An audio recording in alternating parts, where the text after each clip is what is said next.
numbers haven't necessarily increased, they just spread out. That is correct.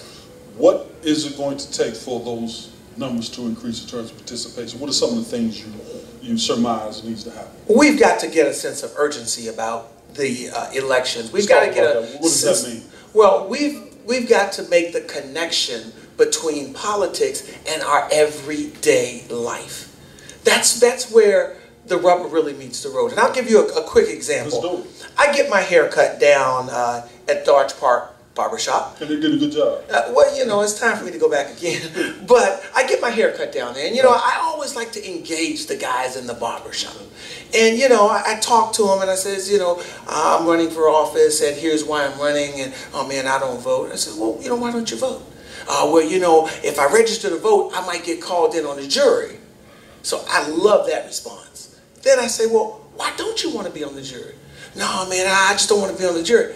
But don't you understand, in this county, the vast majority of those who are subject to that process look like you and I.